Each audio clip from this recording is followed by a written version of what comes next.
Hello friends, welcome to our video, and today we are at Dubai.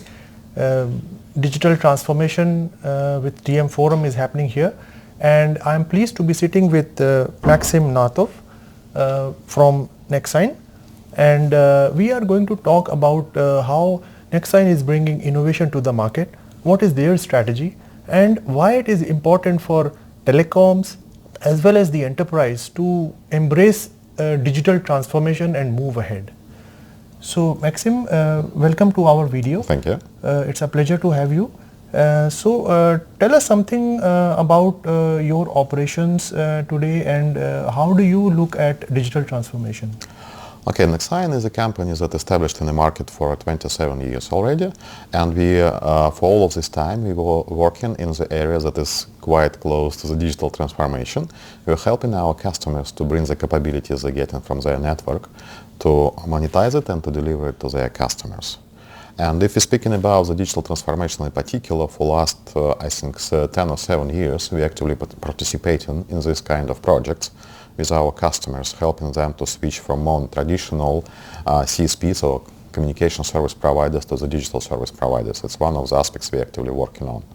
And now it's very interesting to see how they've taken the similar role towards their customers, and with emerging technologies like 5G, like all this agility coming into play, they start really working and bringing the achievements they got as a part of their transformation to the market itself.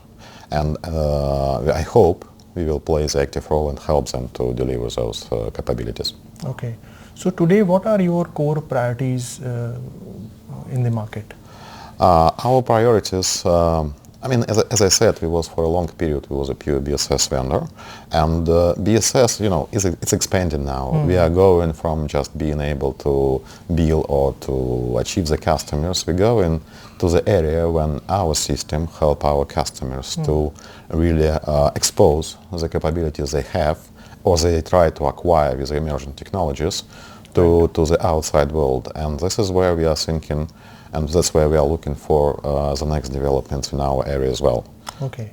So innovations coming in, if you know, we are now in the TM Forum, and there are a lot of discussion how the 5G, how this transformation will change the industry and the world itself. Right. And one of the topics is obviously the building the ecosystems.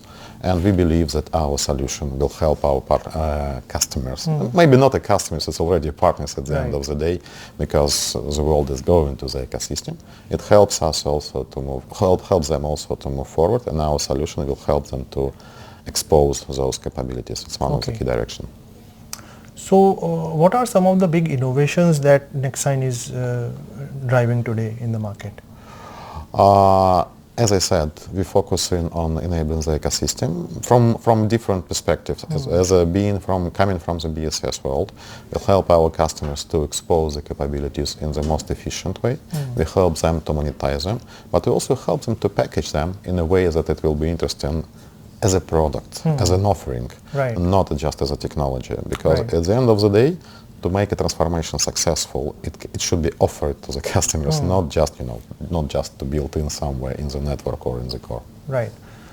So when it comes to 5G and the BSS systems, how do you see BSS shaping up the 5G kind of revolution, or how can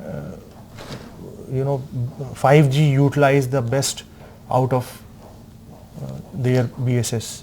The BSS itself needs to be changed to follow the 5G trends. Because as we mentioned, it's not only about the new ways to transfer the information. It's not only the new ways to handle the radio channels.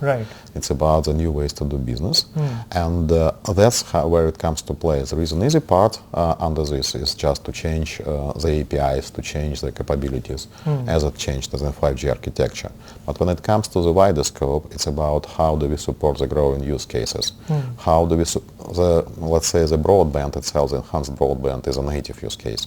But when it comes to more complex ways of managing the slices, when it comes to more complex product offerings that will combine the different quality of service, quality of experience, together with access technologies, and I hope we will see it go into the real mobile edge, Well, in these technologies, our BSS is also growing to support those use cases and to be able to package it.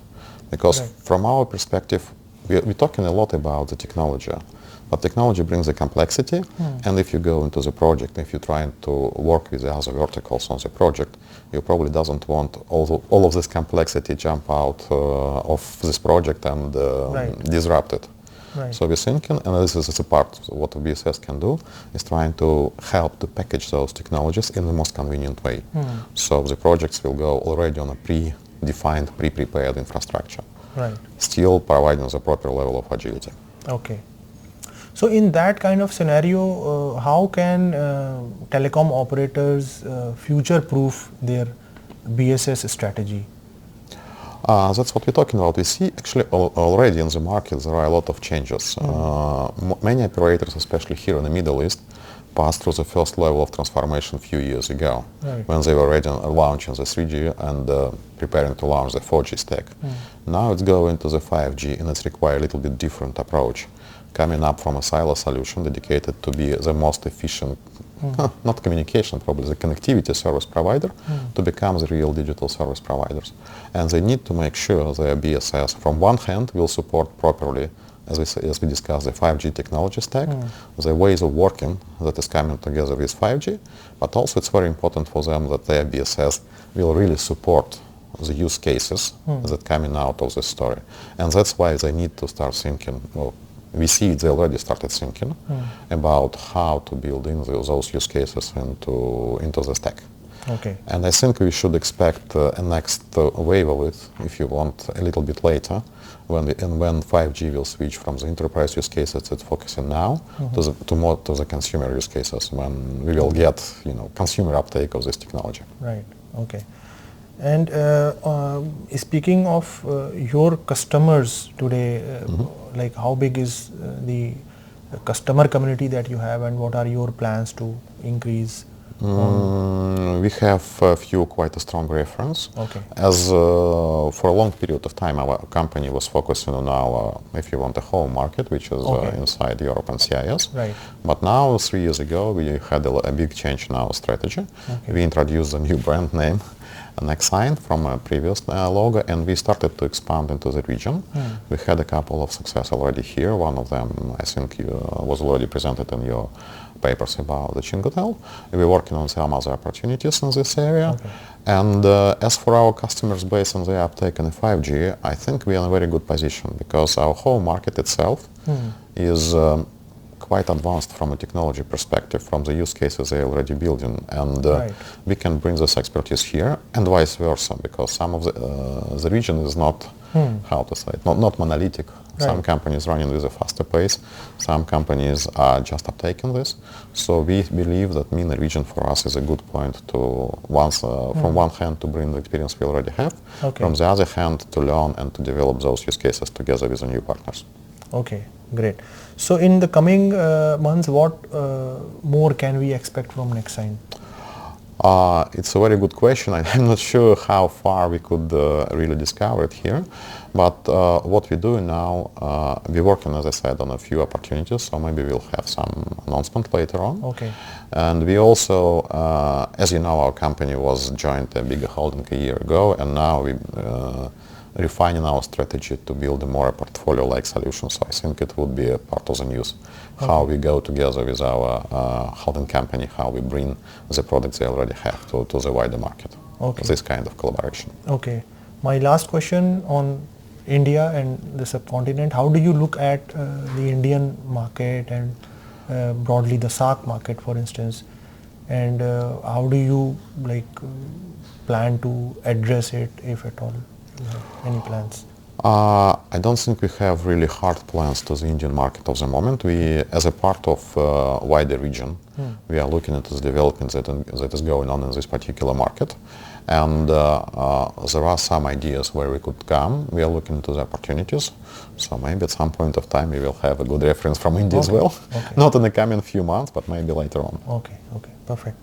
So Maxim, thank you so much for taking time out, and it's a pleasure to speak with you. Thank you.